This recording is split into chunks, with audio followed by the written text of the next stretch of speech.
Will the Committee of Supply please come to order?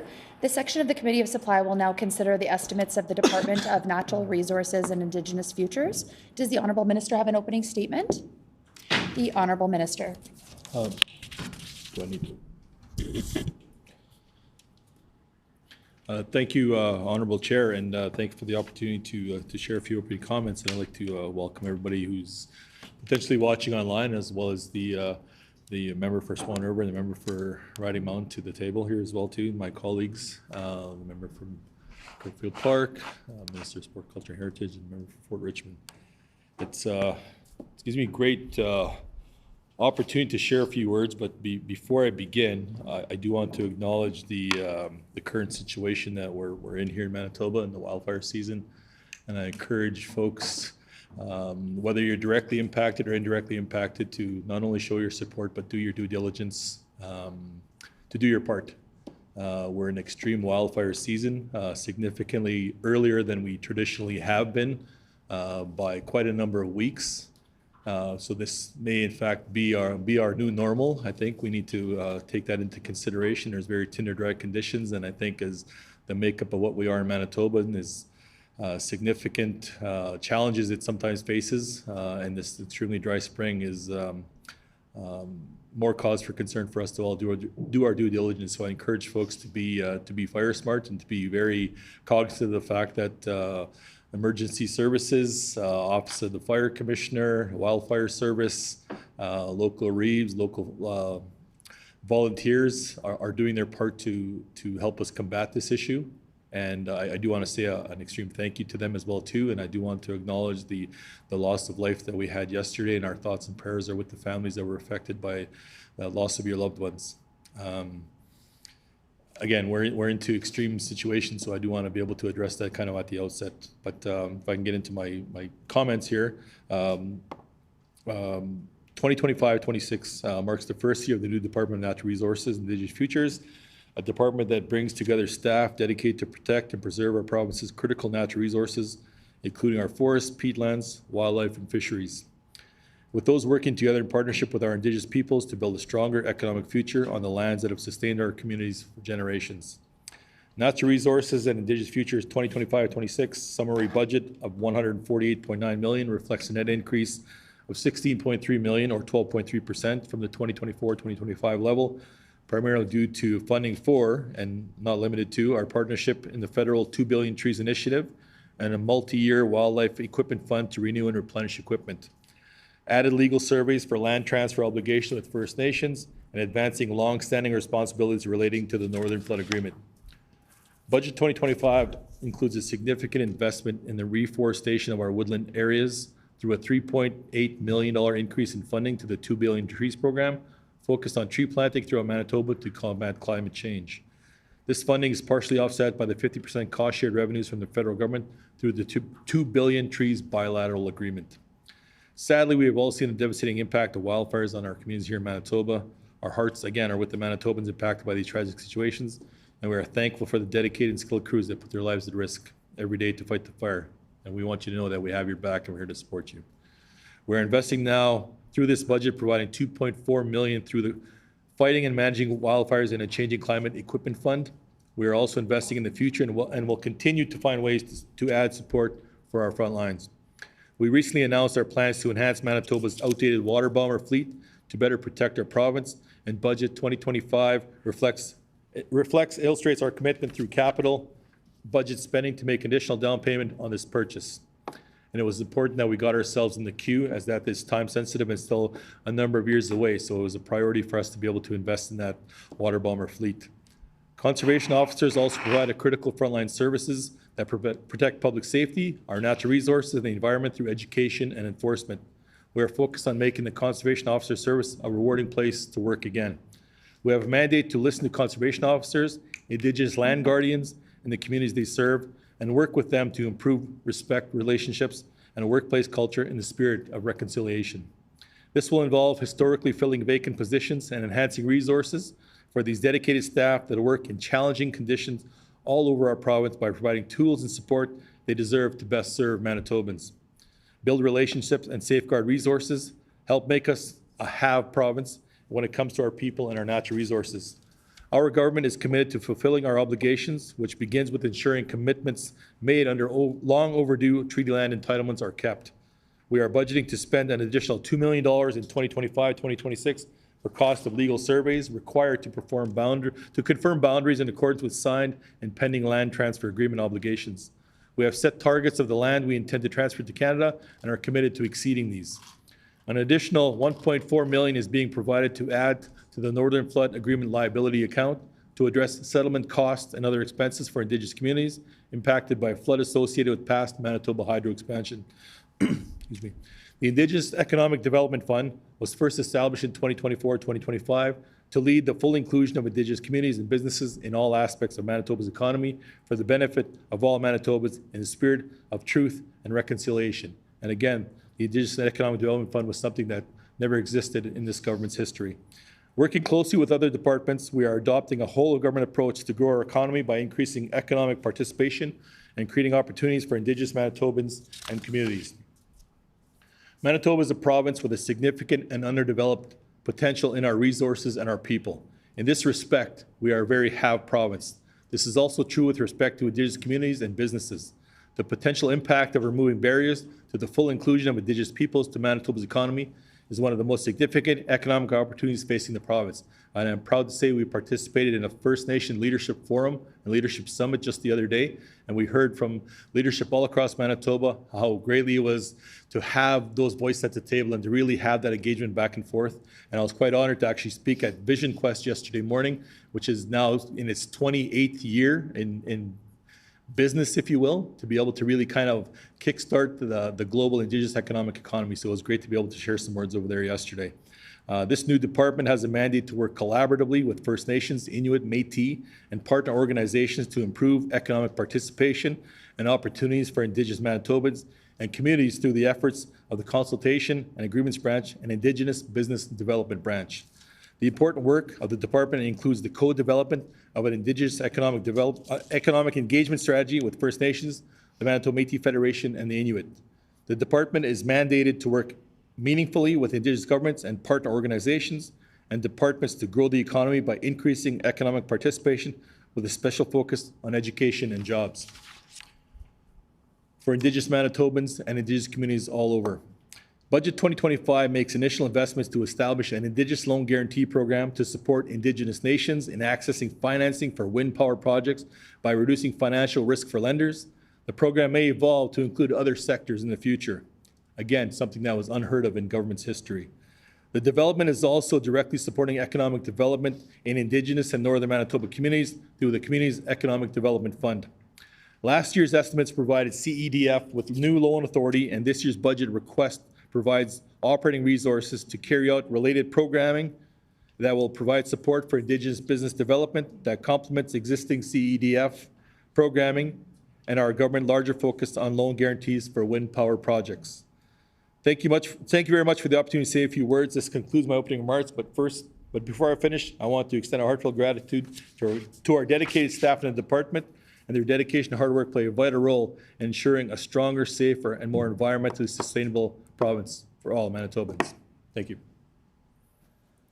We thank the minister for those comments. Does the critic from the official opposition have an opening statement? The member for Swan River. Okay, thank you, and I thank the Minister of Natural Resources and Indigenous Relations for being here today, and look forward to collaborating with you as we cover a lot of topics that are so important to Manitobans, because our natural resources are precious for all Manitobans. And I want to also echo some of the opening statements you made in thanking the people out there, the staff out there, all, as I call them, the heroes out there, for working so hard and keeping our province safe during these challenging times. I know we have a lot of things happening out in the eastern part and the western and kind of across the province. We got the both scenarios. We got kind of flooding in southwestern Manitoba right now, and we got a extreme fire hazard in the eastern part of the province, and that's challenging times for everybody, and really appreciate all the staff that's working so hard in coordinating the things that are occurring. I just want to say that Manitoba stands as a shining testament to nature's generosity, a province rich in resources and breathtaking landscapes. And we see that throughout, right from the southern part of the province, from the Sandhills, right across to the northern Cambrian Shield and up to Churchill. It's a province rich in resources and, of course, breathtaking landscapes, and had the opportunity to travel a lot of this. Beneath its soil, we got a wealth of minerals. We got, nickel, copper, gold, lithium, fuels of innovation that power industries across the nation. These treasures, coupled with the province's fertile land and abundant forests, makes Manitoba a cornerstone of Canada's national wealth. But beyond its mineral riches, Manitoba's landscape is nothing short of mesmerizing. From the golden prairies that stretch endlessly to the west, of course, to the rugged beauty of the Canadian Shield in the east, and the province is a masterpiece of nature's design. Many people find a lot of gratitude in visiting these landscapes and its countless lakes and winding rivers that provide a vast opportunity of resource-related activities for families, for individuals, and a sanctuary for diverse wildlife and other moments of tranquility to those lucky enough to explore them. I look forward to working with the minister and his staff, working together to preserve and protect our province cherished natural resources. And our natural resources are treasured by all Manitobans. But now more than ever, they're threatened by climatic changes, and we've seen a lot of stuff, that fire season comes earlier and it extends later into the fall. And I also want to thank all the natural resource staff for their hard work, because I know they put a lot of effort. They're very dedicated to their jobs, and they're really compassionate about what they do every day, and I thank them for that. And we truly know how hard they work. I thank you for the opportunity to share those few words.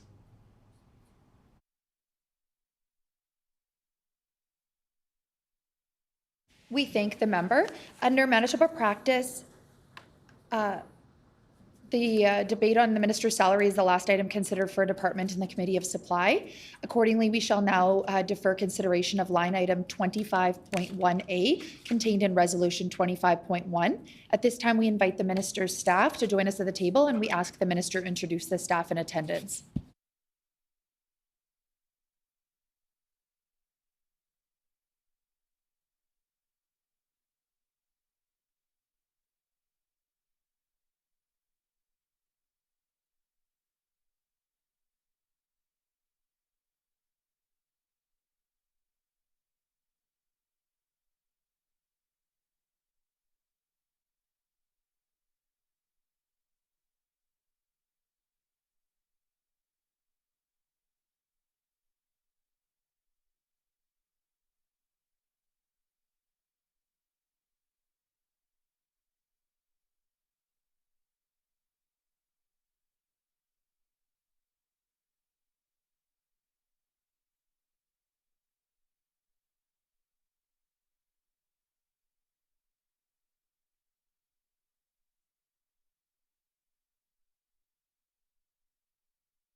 The Honourable Minister.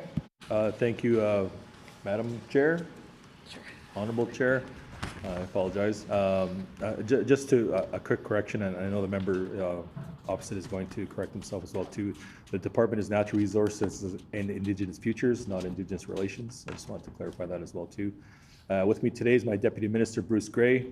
Also with me is Don Hallett, the Assistant Deputy Minister of Indigenous Economic Departments, joined by my Director of Ministerial Affairs, Marty Gautron, as well too. Matt Conrad, the Assistant Deputy Minister of Natural Resources Stewardship. Daryl Villeneuve, Executive Director, Engagement and Collaborative Policy. And Kristen Hayward, Assistant Deputy Minister of Conservation and Wildfire Service.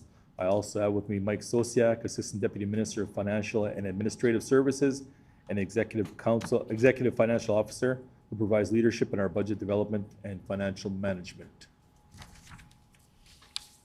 According to our Rule 7816, during the consideration of departmental estimates, questioning for each department shall proceed in a global manner, with questions put separately on all resolutions once the official opposition critic indicates that questioning has concluded. The floor is now open for questions. Member for Swan River. Okay, I thank you, and I'd also like to correct myself on that where I made, in the Minister of Natural Resources and Indigenous Relations, I said should have been futures, and I apologize for that. So I'd like to start out by asking, the minister if the org chart is up to date, and also the names and positions of his political staff, if that could be provided.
The Honourable Minister.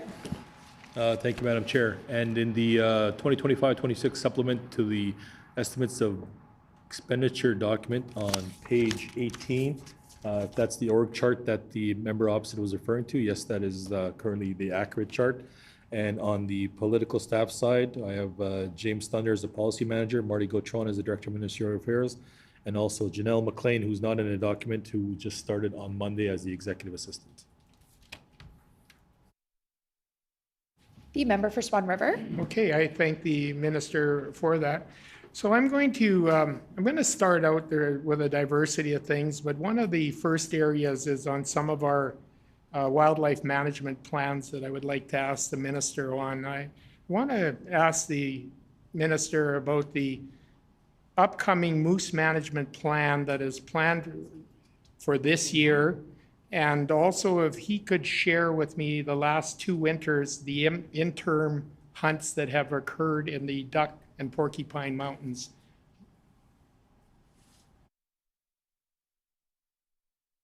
The Honourable Minister. Just for clarification, your last point was the interim plans? Interim Hunts, that have okay. occurred in the Duck and the Porcupines and the moose. Oh, sorry, is that me or?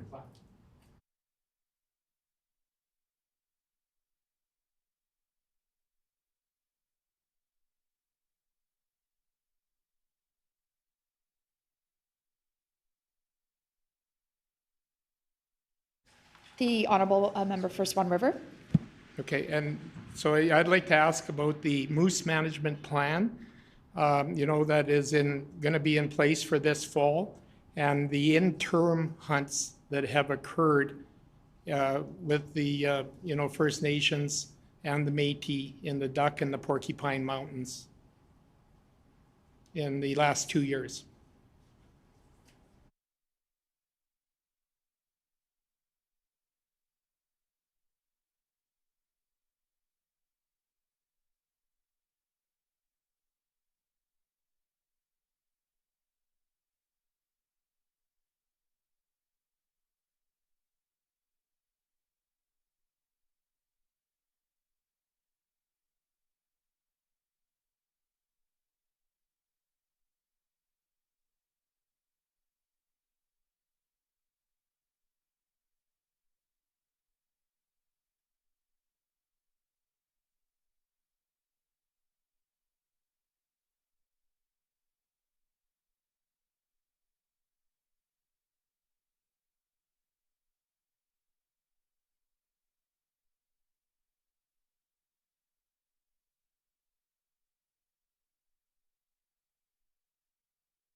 The Honourable Minister. The member for the question. So as far as the moose management plan, I would refer the member to the Manitoba Hunting Guide, gov.nb.ca/wildlife. And for the last couple of years, what's been in there is accurate in terms of the moose management plan. I will also say on the interim hunts in the moose conservation or conservation closure areas in 2023, the allocation was 46 for 2023, 2024. And for 2024, 2025, the allocation was 55. I do also want to mention that the Wildlife Branch is committed to working with Indigenous governments and citizens towards a long-term sustainable moose management plan through a meaningful co-management process. And I think it's important to emphasize that those conversations have been long overdue, not just with the Indigenous nations, but also with citizens in Manitoba across impacted areas and wherever they may reside. And those are continuing conversations we have on a regular basis. And it's a priority for us to have that engagement as we develop and we work towards sustainable management practices of our natural resources, in this case, our wildlife. It's imperative that we're all at the table and we're all part of the conversation.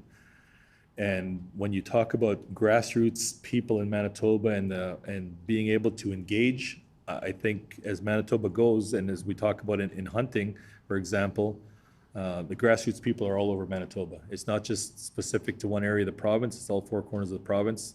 So that engagement is key. And when you have boots on the ground, the front line, people out in the bush that can see the impacts and the potential changes that are on the horizon, I think those are important conversations to be had. And for us as government, it's the right thing to do. And in some cases, there's a significant history of not having that engagement and people feeling that they're not heard at various tables. They're not heard out in their communities. They're not heard out in the bush. And we've heard that quite a bit over the last few years into what they've been going through and the difficulty they've had in being able to engage and not having a top-down approach.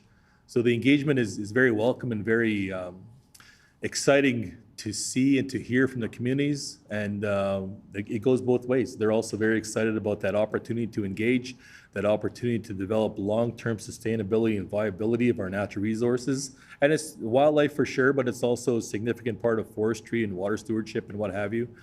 That we engage Manitobans from all over the province. And I know as the makeup of what Manitoba is very important, and we're made up of all kinds of different locations in Manitoba, constituencies, if you will, but just sections of Manitoba that are going through different challenges in some cases and different times of the year. But I think there's a very common theme that we hear is just the need to engage. And for us, that's a priority, to be able to have those conversations, to see those firsthand impacts. Because a lot of people, when we talk about hunting, fishing, sustenance, management of our natural resources, it's important to engage our young people. It's important to engage our elders as well too. And we see the generations that can have and be very solid contributors to that conversation, to really bring a sense of what they've experienced in their lifetimes and we'll experience in our lifetimes as well.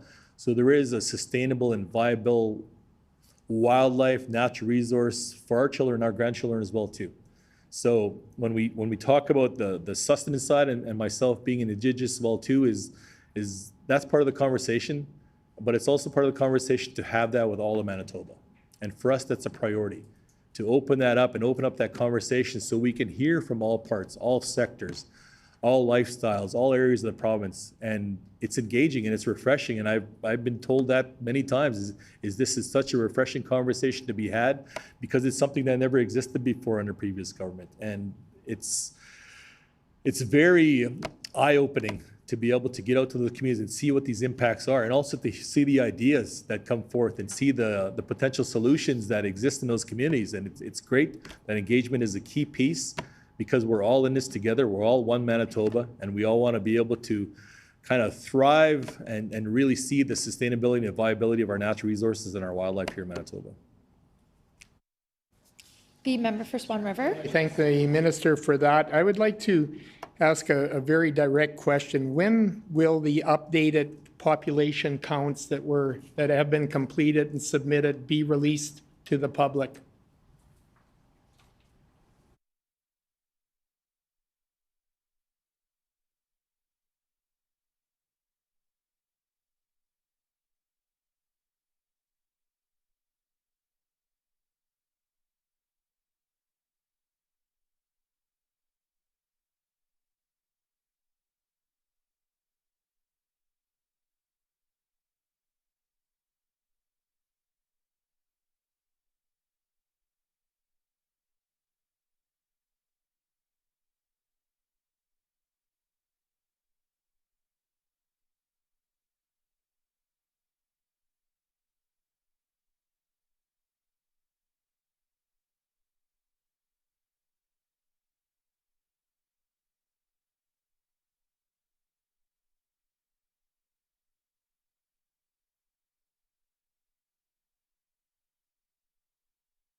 The Honorable Minister. Thank you, Honorable Chair. And I just want to make one correction, and if the member can take note of this as well. To the first question on the interim hunts, there was a correction and error on our side to be able to do that. So the 2024 number is 30 and not 46. No, the 2024 number is 30 and not 46, correct? So to answer the member's question, the 2023 report on the survey, the numbers have already been shared with Indigenous communities and stakeholders and resource users as well. The updated report on that will be available publicly in the next couple of weeks, or in the coming weeks, to be able to do that, to share that publicly. The 2024 report, those are ready, and those will be shared also in the next few weeks. The 2025 report, that's still under development as the DAL analysis is still ongoing. I do want to make mention of the fact, though, that the accuracy of population numbers and where that went was a priority for us. So for us as government, and for me as minister, one of the very first things that I brought in was actually enhancing the survey and enhancing that investment in the survey to actually triple those dollars and triple that budget for the survey, so we can use that to truly get a real closer reflection of what that is and what those population numbers are in Manitoba. And that is something that was welcomed by stakeholders, by resource users, by Indigenous communities. So we do that by enhancing the survey and increasing that budget to be able to do that on one side of that equation, which is a significant part, but also having that dialogue and that engagement to, again, further to my answer earlier, of having those conversations with folks such as the Manitoba Wildlife Federation, Manitoba Lodges and Outfitters, First Nation communities, Métis communities, Indigenous communities all across Manitoba, to really see what are you seeing as well too. Because it's easy to say, I see more of this or I see less of this, and have those one-off conversations, but it's really a priority to have that true fulsome engagement in the community and to have those conversations on an ongoing basis as it relates to whatever area you may be talking about or whatever community you may be talking to. So to enhance on our perspective and do our due diligence as good government, to really invest in that and invest in what that would bring. So enhancing the survey in terms of tripling those dollars to be able to get a lot more clear and concise and reflective figure of today and a snapshot of today is a priority. It's not something we want to put by the wayside and have a conversation every decade.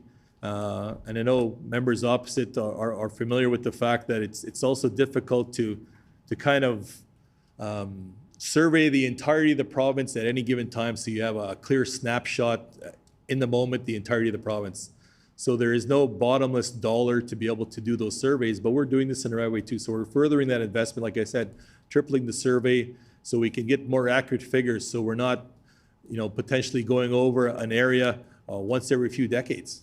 I think it's a priority for us to do our due diligence in a more reflective and really kind of shorten that window so you can really see the accuracy of those numbers reflected in a more timely manner. And so then when you have those engagements and when you have that communication with communities, with Indigenous nations, with resource holders and stakeholders, you can really have a sense of where that is. Because the common theme that I hear, quite honestly, across all of those dynamics and all those conversations is the responsibility to management. And every person I've talked to in regards to moose management in particular has talked about the priority of realizing that if numbers are low, we need to do something collectively. And we need to be all in this together. So we need to be part of that conversation together. And that's something we're welcoming. We're welcoming that conversation to say, yes, we're with you. Yes, we're partners at the table. Yes, we're going to sit there and have a real conversation back and forth. And if there's something we need to address in terms of numbers, population dollars, and there's something we need to be able to do on one side of the equation, people are all in and they all want to be part of that conversation. It's very exciting to see that engagement. The member for Swan River. Yeah, I thank the minister for that. I guess one of the things with new technology, you know, you're always going to run into little kinks where, you know, possibly you got to work with the modeling. Possibly there's going to be some flaws in the modeling that are going to occur, and that creates a lot of challenges. Now, the minister had mentioned in 23-24, the interim hunt had 30 moose. In 24-25, 55, because there was no correction on that. That was under the premise of 2,400 moose, because in a public meeting in Swan River and Roblin, that was shared by the government, that, you know, that was the numbers. I always look back, and I remember, because I was on the grassroots of the Moose for Tomorrow in 2011, when we implemented a conservation closure that had a lot of conversation, and I respect one of the most respected elders present there was Buddy Brass, and another one was Thomas Nepanak from Pine Creek. And Buddy Brass, who will always be remembered as a real hero. I mean, not only was he in the Hall of Fame for baseball, but he was also a real hero when it came to making sure that sustainability occurred.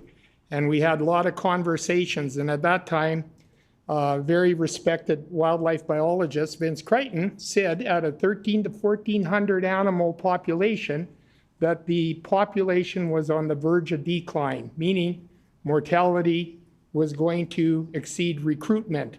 And I always respected Vince for that. And I am wondering how the deal with the flawed modeling of the infrared that occurred, that is more pointing toward like 1,167 moose instead of 2,400, and that number is out there, and I beg if I'm wrong on it, and I want him to say that I'm absolutely wrong.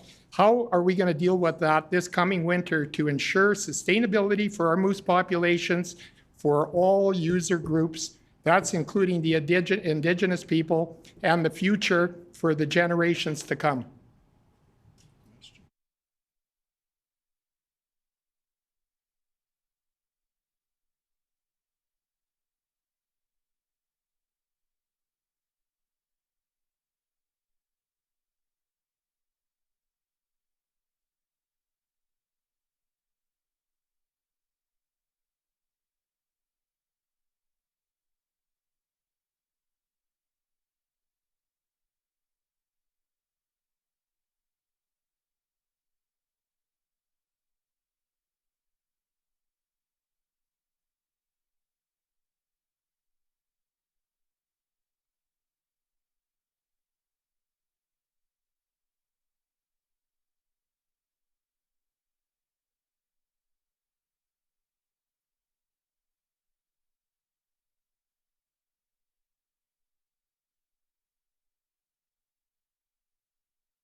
The Honorable Minister. Thank you, Madam Chair. And I mean, we've been tossing a couple numbers back and forth, and I just wanted to be clear when I shared that earlier. On the interim hunt, 2023 is 55 and 2024 is 30. I just want those numbers to be kind of misunderstood. In regards to the member's question about bringing forward and having the conversations about what the survey's done, and he referenced 2011. No, first off, if the member talked about, being called right or wrong, I guess I'll leave that up to that member if he wants to determine for himself whether he's right or wrong in this questioning that he's bringing forward, so that's entirely up to him. But he also referenced 2011 in terms of technology and reporting and conversations that were happening. And I think it's important to articulate that we are here in 2025. So data and conversations that the member would talk about from potentially a decade and a half ago are not necessarily the exact same conversations and messaging and numbers that we would talk about today. And the enhanced survey program and the enhanced aerial surveys that are taking place today, clearly, again, just to be very clear, they're also kind of a snapshot in time in the moment that it's happening. But we want those snapshot in times to be a lot more closer together. So that's why our investment in tripling and enhancing the survey dollars was significant. But also the science of that is key as well too. And the advancement that we've come, and of course the member would be very well aware that any advancement in technology, we don't need to wait 15 years to see how vastly that changed. We can just talk almost in 15 minutes and see the advancement in technologies across various sectors. And of course, surveys of sample would be no exception to that.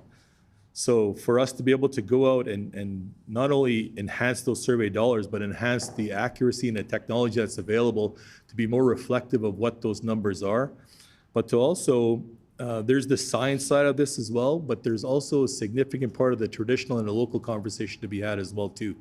And I know the member is referring to that a little bit in his question as well too, is talking to experts in the field. And sometimes experts in the field do not necessarily mean somebody with a doctorate or a degree. Sometimes experts in the field are those people that are out in the bush, that are out in the community. And I know the member, I've heard him talk many times about being a hunter himself. I'm sure he can relate to the fact that maybe some of the best conversations and really the best information to come about what's changing on the land comes from the people on the land. And I know I, for one, can attest to that too, because I've had many of those conversations. So there is also an emphasis on the traditional and the local conversations to be had because they truly see what that is. And the member talked about something from, and conversations in 2011. And again, those conversations I'm sure have pivoted and changed to some degree, but also some things have stayed the same. So I think it's imperative of us to be able to take that conversation as well too, but enhance it and build upon it.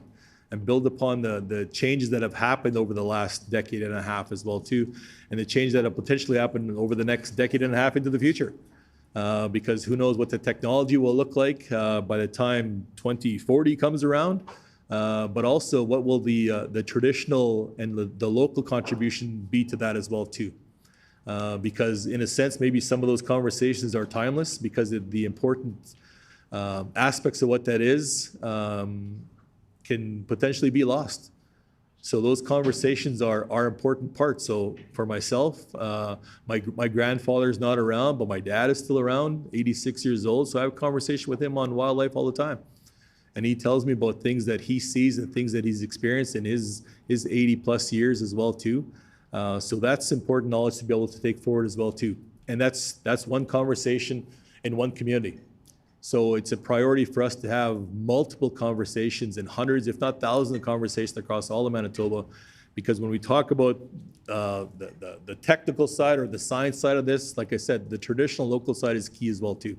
So those conversations from 2011 that the member referenced, I think it's important to build on those. I think it's important to see the importance of what those were a decade and a half ago, but it's also important to see what that conversation is like today on the local side, on the traditional side, but also on the change and the enhancement in the science side. So I think there's a real place for both of those to go hand in hand and to really compile a lot more accuracy. As I mentioned, the aerial survey is a potential moment in time. It's a, if you go out and you take a picture, I mean, that's a moment in time, obviously, and that picture may look different tomorrow.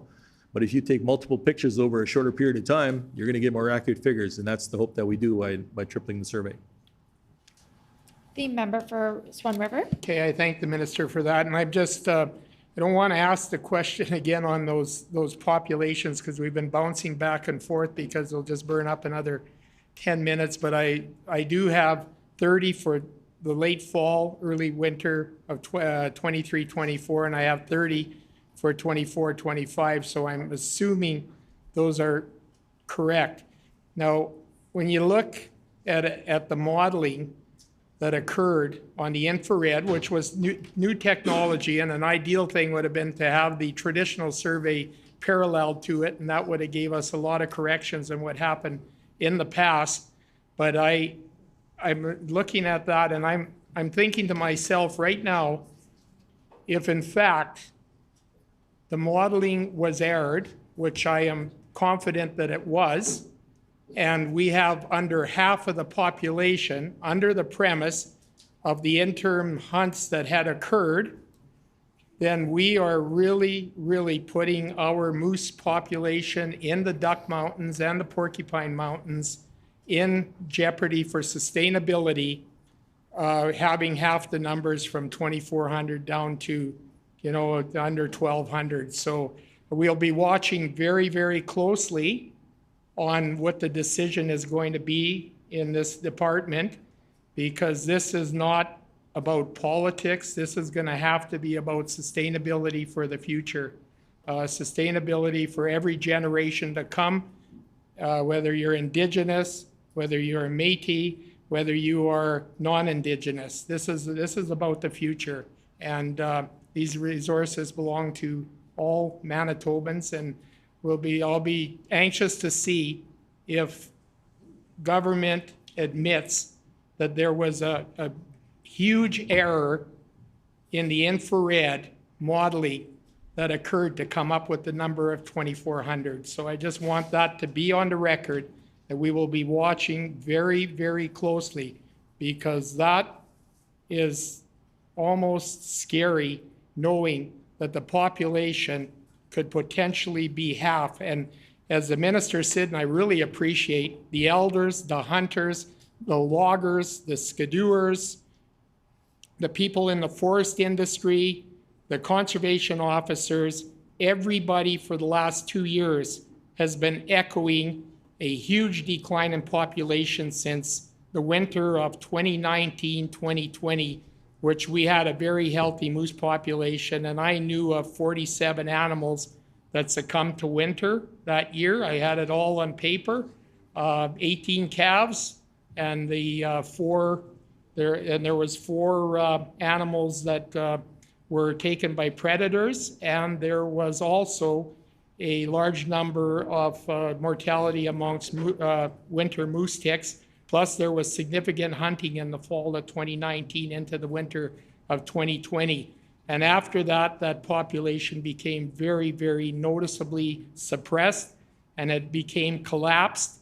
And I feel, and it's been collapsing ever since by the people on the ground who have been giving those reports, which the minister admitted that these are the people that we got to look to, not the ones with doctor degrees or anything like that, the people who are out there every day, and they all indicate it, and we are seeing a continuous collapse. We've seen a continuous interim hunt, and it's going to continue further if we don't recognize that there was an error in the modeling that occurred on the infrared. So I just want to put those few things on the board.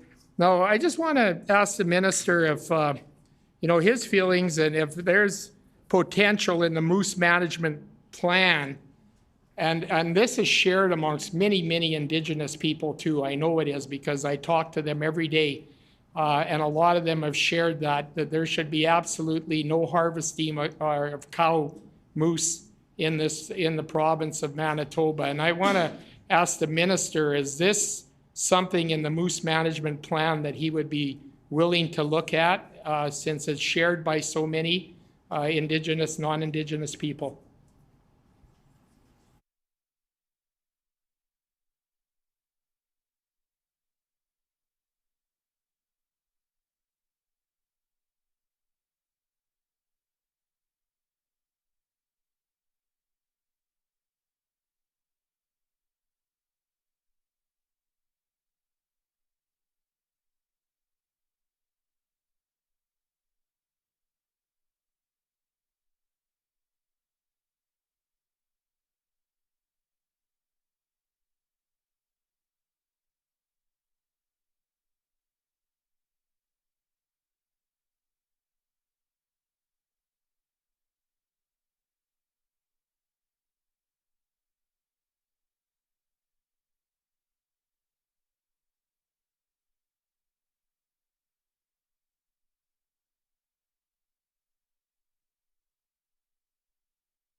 The Honourable Minister. Thank you, Honorable Chair, and I appreciate the members' comments and the members' reference to my feelings. I appreciate that. It's very good, and to know that he will be watching. I don't know how to really take that, but it's interesting that the member also talks about will the government admit their error? And I know he can look to the member sitting to his right and talk about why he didn't invest in natural resources, why he didn't invest in a survey, why he didn't engage the Manitoba Wildlife Federation, Manitoba Lodges and Outfitters, Indigenous communities. So when he talks about echoing the thoughts of various organizations, civil servants, the Conservation Service, Wildfire Service, Indigenous communities, and first off, the member does not speak for me as an Indigenous person. I want to make that very clear as well too. But I do ask, it does beg to ask the question and to whether or not the member's credibility to be able to ask about all of these things that they never did in government. And it's not an apples to apples comparison. He's talking about methods from 15 years ago, so it's not a clear comparison. There's going to be better data going forward, more accurate data, more reflective data, more cost-efficient data also. But as much as the member talks about this not necessarily being part of politics, you also never choose to improve the system. You also never choose to improve the surveys, to enhance, to build on that as well too. So and I know that the members attempting to create division when we're attempting to close those gaps. And that's something that across all the government we talk about time and time again, closing those gaps and closing that and fighting against that attempted division that the member opposite tries to bring forth each and every day. So in regards to talking to Indigenous communities, we do it every day. I did it this morning. I'm gonna do it again when I go home, because that's what we do. And that's what all of our government does. I was proud to be part of a First Nation leadership forum, leadership summit, if you will, just the other day with Assembly Manitoba chiefs and a vast number of leadership in Manitoba from all over the province that talked about that engagement, that talked about that desire, and really feeling a sense of optimism, because not only did they talk about those doors being open, those phone calls being answered, those emails being responded to, in a vast comparison to the fact that many of them did not even know what the inside of this building looks like because the doors were locked. They were shut out. Those phone calls weren't being returned.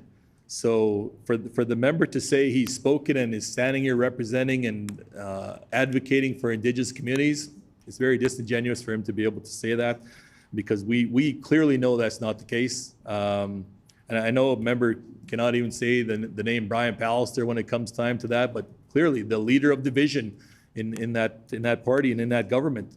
And again, you can go back, a number of years.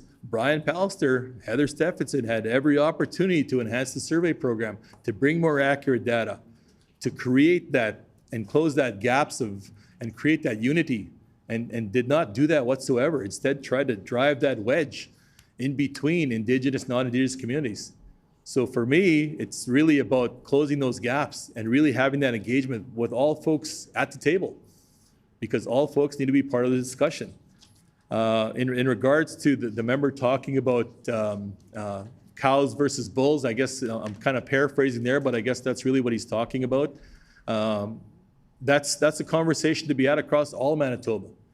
And I know when the members in his question or his preamble references, Indigenous, non-Indigenous, rights-based hunters versus non-rights-based hunters, it's just hunters. It's just Manitobans.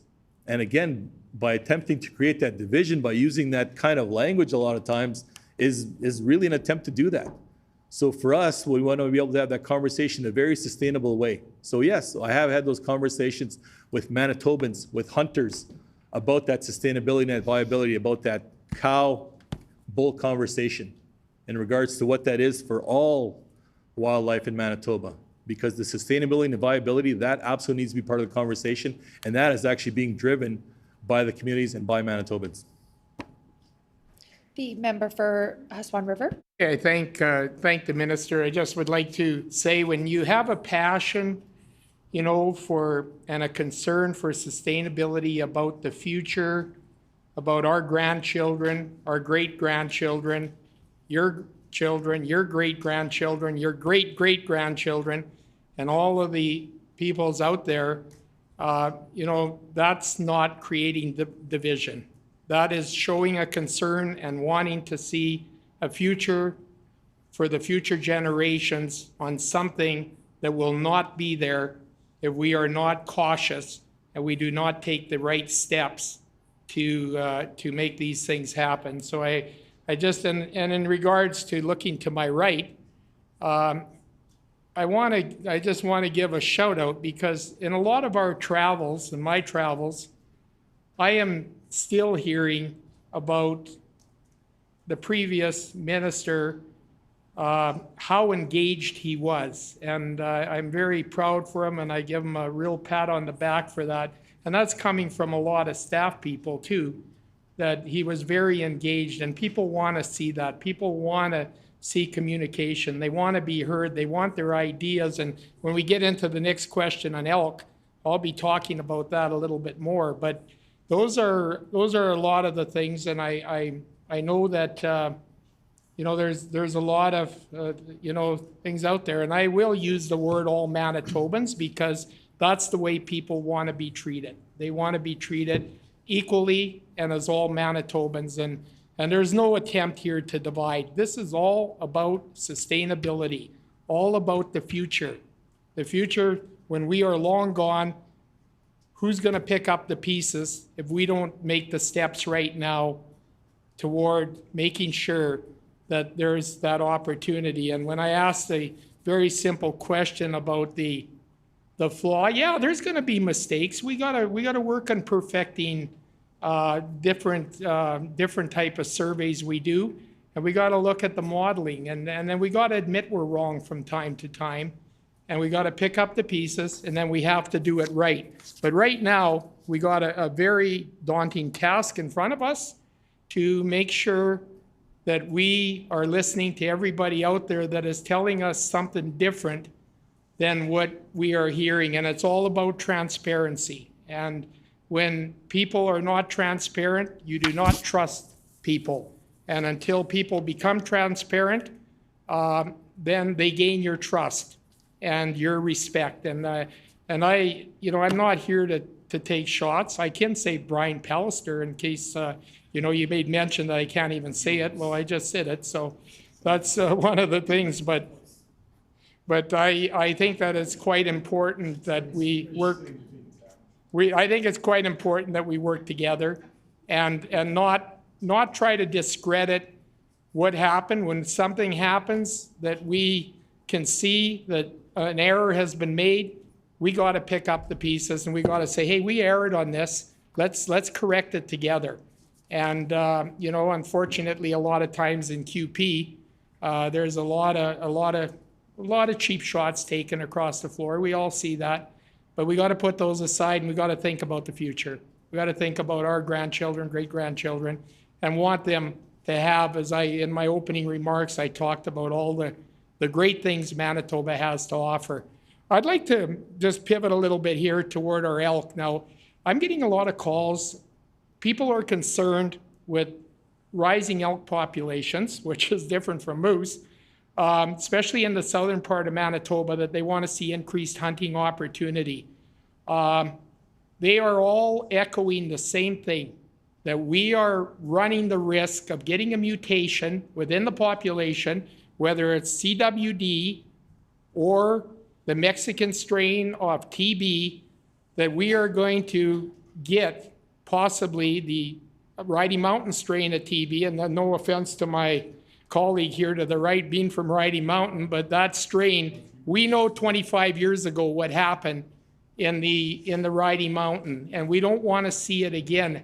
And there seems to be a reluctance right now from people up top listening to people from the bottom in the department saying we need an increased elk hunting opportunity, and it's not happening. And most of this is on private land. So I look forward to the minister's comments on increased hunting opportunities. Members' time has expired.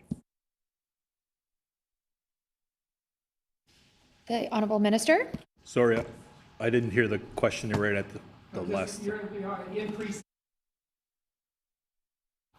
The member for Swan River? Yeah, just the opportunity on increased hunting opportunity to avoid the possible outbreak of TB or chronic wasting or disease mutation that may have an impact on the cattle industry.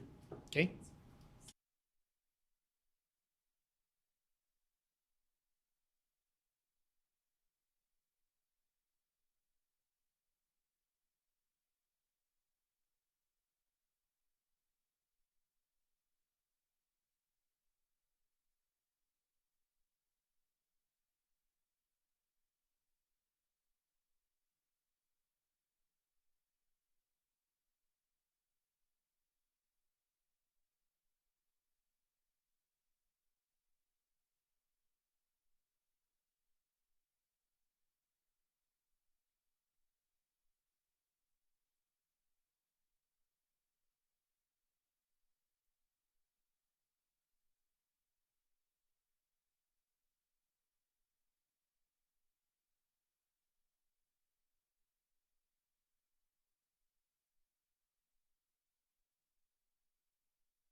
The Honorable Minister?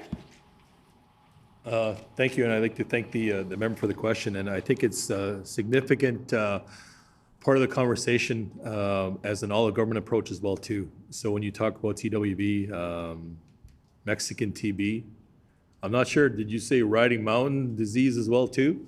I don't, Riding Mountain disease, or Okay, I won't say anything further to that, because I know the member's still sitting there. But this is a big part of the conversation. I appreciate the acknowledgement and the recognition.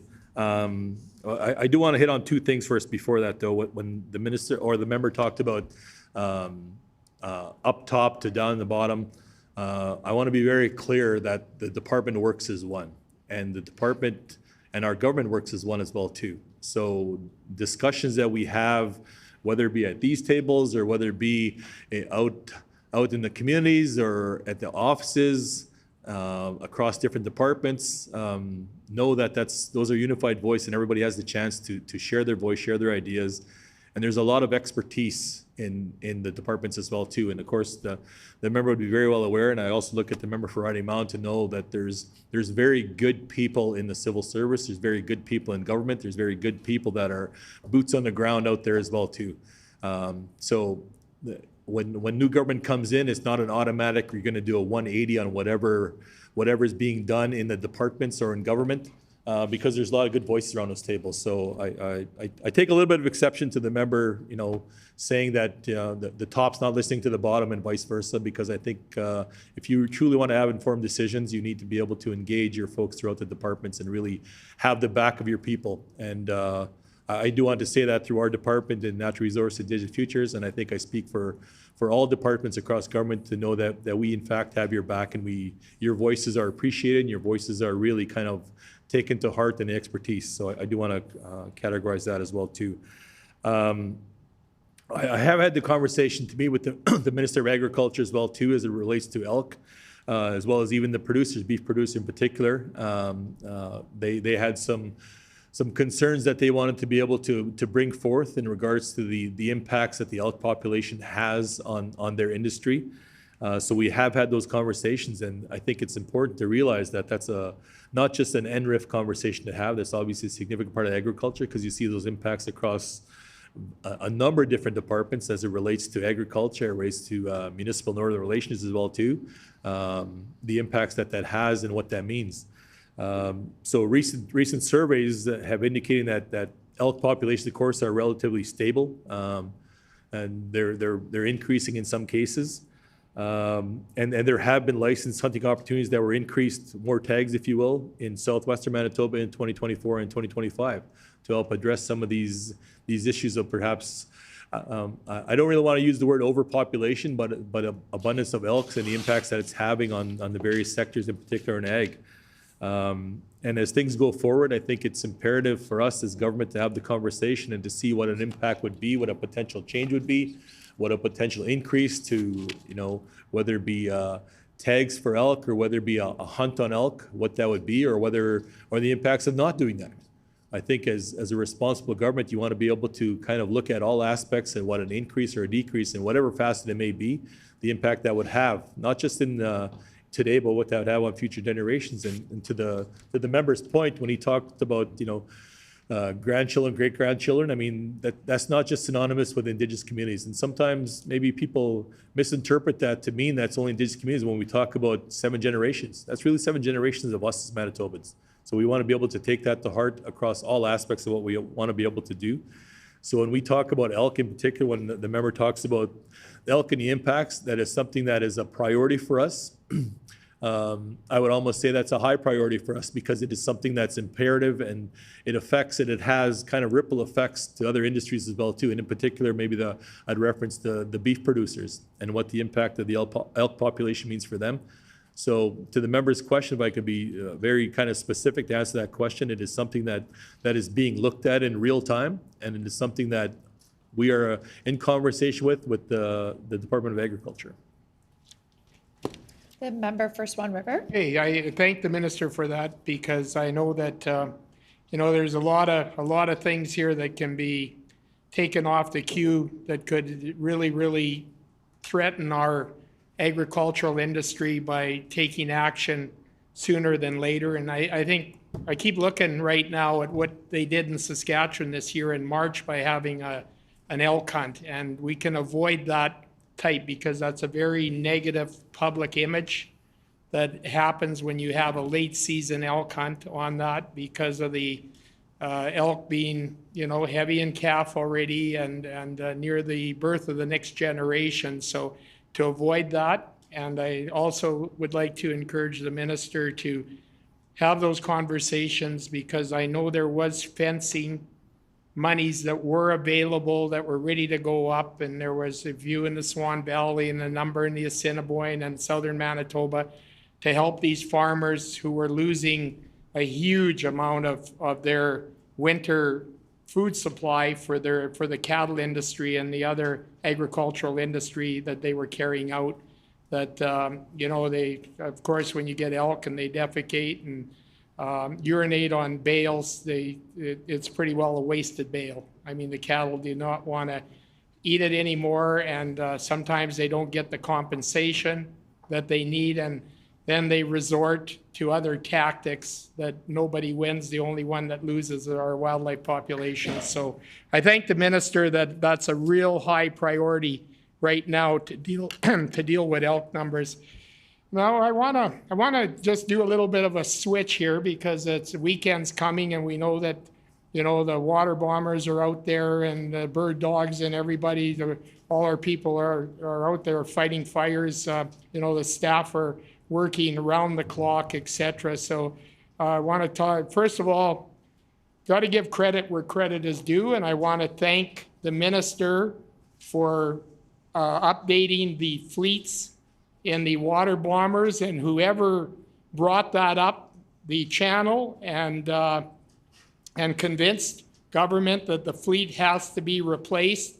I really look upon the individual as a rock star and possibly the next premier of the province, because he created, or this was something, a really outdated fleet of water bombers that we seen in that. I wouldn't mind if the minister could kind of, fill us in on the price of each of the water bombers, and just for purposes of our knowledge, and how long the delayed delivery time on them. Was it within a year or 2 years that these water bombers would be able to be delivered? What kind of wait time, and is there 3 water bombers, and the price, where are they coming from? Just to kind of get educated, because this is a great thing for the province, and I commend the minister on that effort. So like I said, want to give credit where credit is due.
The Honorable Minister. Thank you, Honorable Chair, and I assume when he's talking Rockstar, he's once again not looking to his right when it comes time to be able to do that. Again, a priority, and I think you're seeing that now, and it was a important priority for us as government to get in the queue for sure. Knowing full well that these bombers are not a simple thing that you just go and buy them off the lot. They're a very precise piece of machinery, exact piece of machinery that has the capabilities. And again, maybe to the member's earlier point, when you talk about technology that's evolved over a period of time, the bombers that we have now are decades old, but they are still serving a purpose today. And I do want to take this opportunity to shout out those people that are operating our bombers and the pilots, the technicians, the mechanics, everybody that's involved in that process, because you truly are lifesavers at this point in time. And as government, we want to be able to stand. And I think it's fair to say that the member as well too would show his appreciation to the work that you're doing, and also to Ontario that's provided us with that opportunity to assist too on the border fire, if you will. I know the Ontario water bomber was there for a period of time as well too. It's something that's utmost importance, and it's a uniqueness to Canada for sure as to what this can, the capabilities is what this can do, what this can bring. But at the same time, I mean, you can't keep going day in, day out, year after year with the cost of the associated costs with an outdating fleet. Like I said, they're still performing. They're still very high performers to this day. But at the same time, care and maintenance of some of those does take its toll. So in some cases, there was a cost of doing nothing. And I will say we were no longer going to have that conversation, the cost of doing nothing. So we initially placed a deposit of $80 million on the water bomber. Of course, that's something that's public knowledge. We had the opportunity to visit the hangar and visit the fleet that's there now, where we did our announcement and our engagement and the conversation and the confirmation that we were going forward with this process to update the fleet. So we do have our understanding is potentially the first one would be in 2031, with the following two to be in 2032. Of course, we're all hoping some of that can be a little bit faster, and I can't really get into the specifics about the total price at this time, because some of that is still in our negotiation, and we don't want to kind of preempt the conversation to be able to do that. We're looking for the best deal for Manitobans, but also the most efficient water bombing fleet anywhere. And I think as we talk about going through the enhancement of the fleet and what that is when they come online over the next few years, is increased capacity, increased technology that these new bombers would have. Of course, I believe, if I'm not totally mistaken, they're almost 40 years old, if I believe that number to be accurate. I don't have the exact figure, but decades old is what the fleet is now. So the upgrade is more than needed, and I think it was important to get us in the queue as quickly as possible. I don't know if previous government had the opportunity to get us in that queue at any point in time, but I know that never happened. So for us to be able to do this in a good way, knowing full well, again, as some of my comments earlier, including some of my member statements that I've done over the last couple of days, this is an extreme fire season and a very early fire season. And for somebody who in my younger years had the opportunity to be an EFF in Eastern Manitoba, knowing the impacts that those bombers could have, including being evacuated in my own community 2 different times in '89 and '99, and seeing firsthand those water bombers in action and seeing the impact they had. And most likely, these are probably the same bombers that were actually in play then. And that was, I'm not going to age myself, but that also was decades ago. So enhancing the fleet, building up the fleet was a priority for us to be able to do. And we did that in a good way. And to answer the member's question, $80 million was the deposit we put down.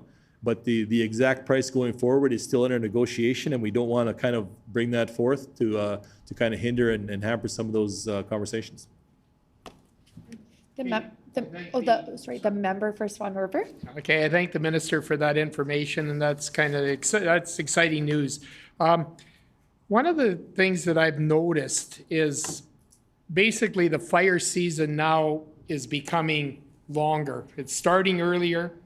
It's taking off later into the season. I know last fall we had a fire up at south of Bonito that had to get action. The TAC crews were already off for that particular year, and I know that I think Lawrence Huckluck and the PAW had got a crew together to come up to Swan to help, because these are the guys that know how to action fires. You can get the farmers out there with the bulldozers or whatever the case may be, and things aren't going to happen.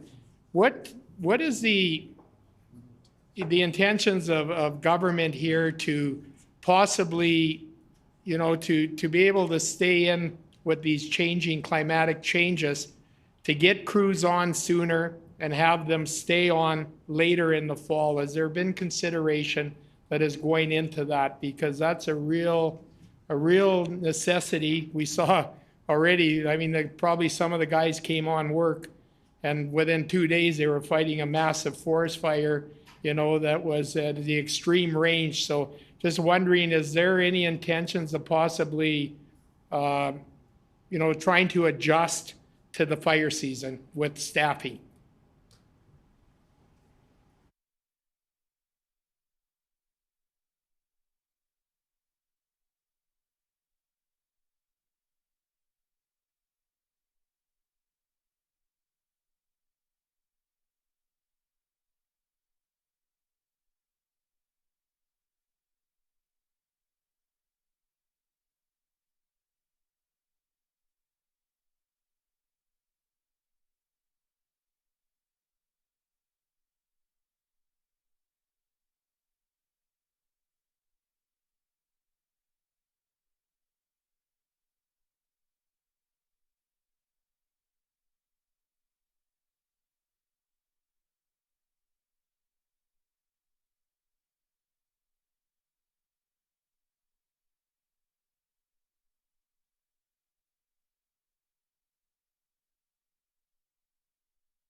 The Honorable Minister. Thank you, thank you, Madam Chair. And I appreciate the question from the member, and also the preamble to realizing that things over the last couple of years, this year included, have been unique. But at the same time, is this now the new normal? I guess is the conversation to be had when it comes time to how hot and dry the start of our summer, the end of our spring has been. And of course, we had the conversation last year up in the Flin Flon area as to what that is, and just talking with people, boots on the ground. Again, this is when we talk about events that are potentially 1 in 100 years now happening every couple of years. So that's a significant part of the conversation.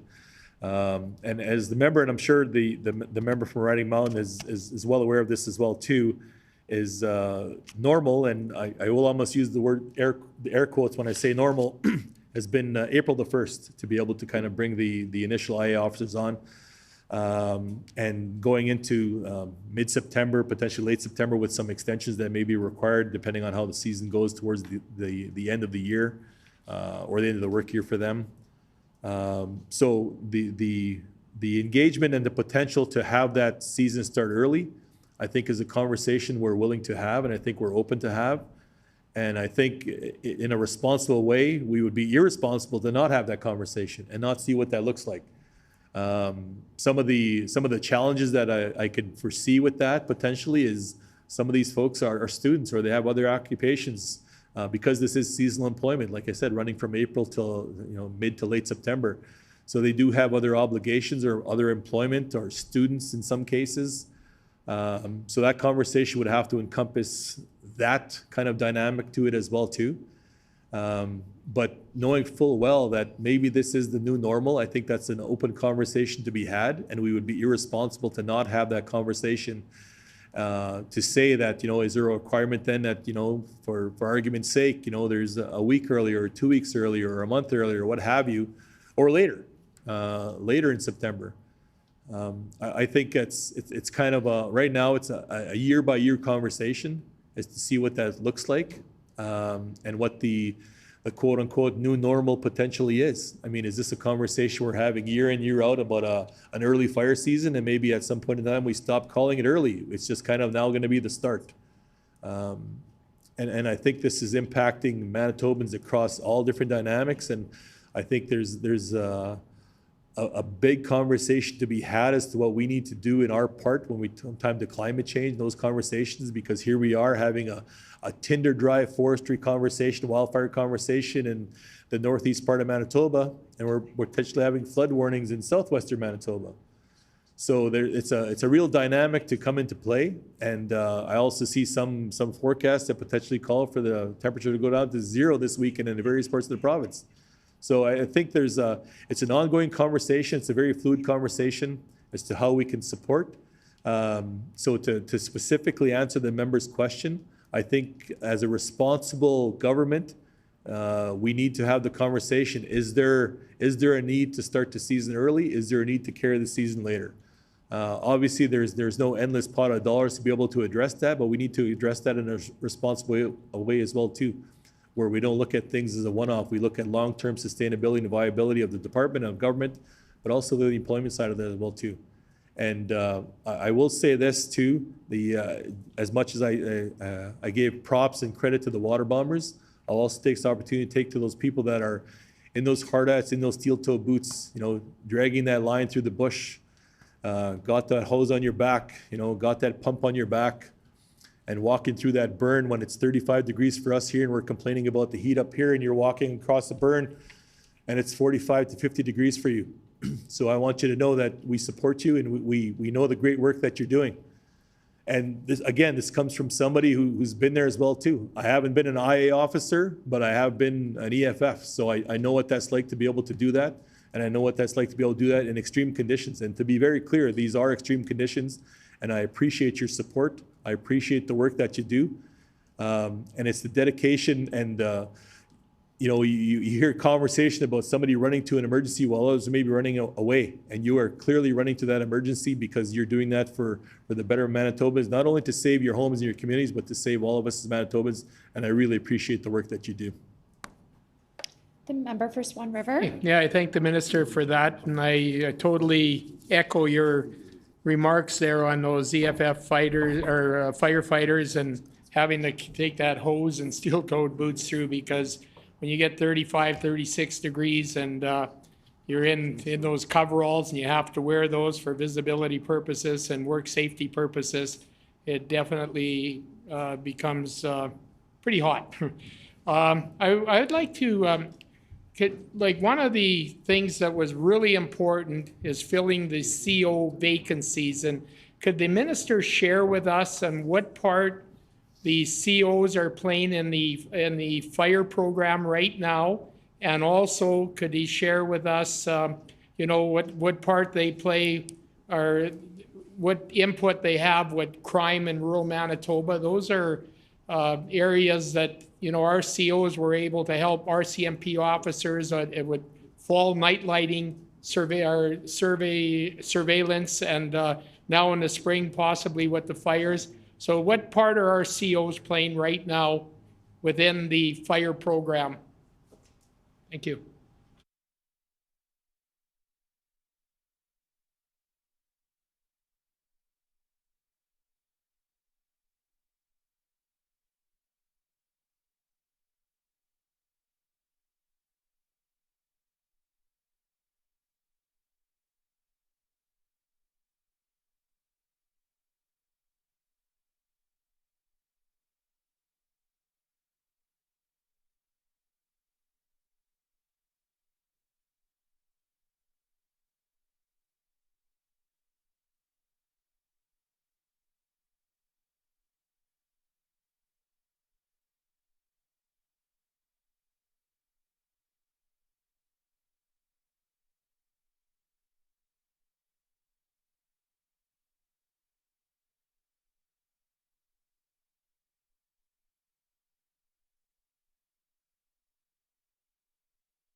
the Honorable Minister.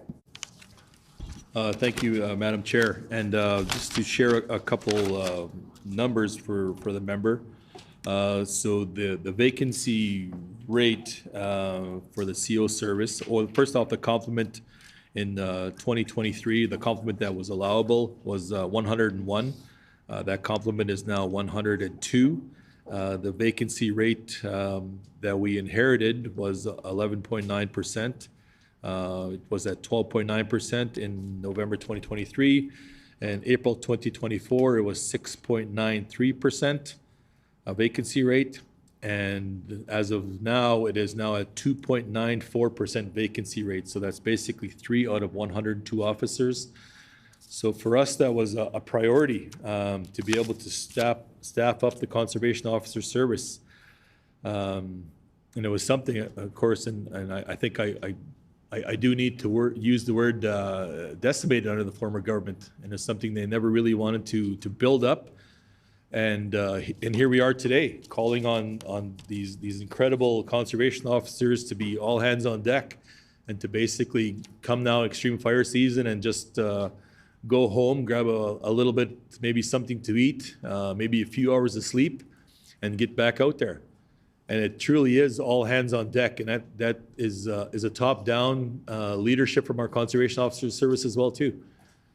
So there they are, and similar to my shout out to the people that are operating in the water bombers, the people in the wildlife service or wildfire service that are on the front lines walking through the burn, the COs as well too.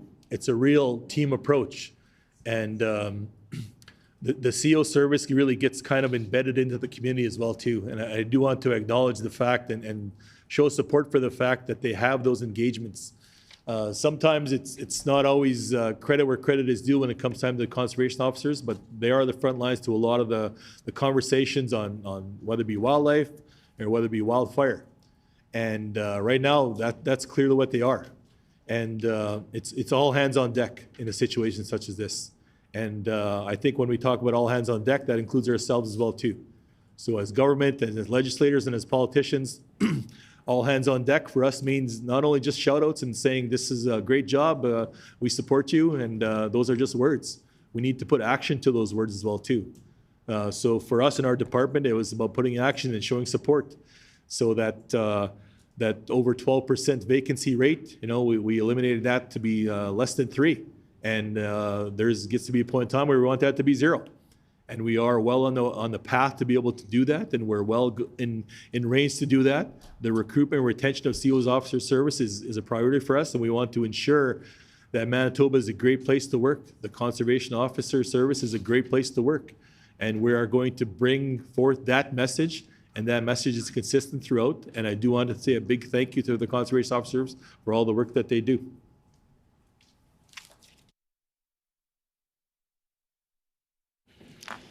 Order, please. The hour being 5 p.m. Committee rise.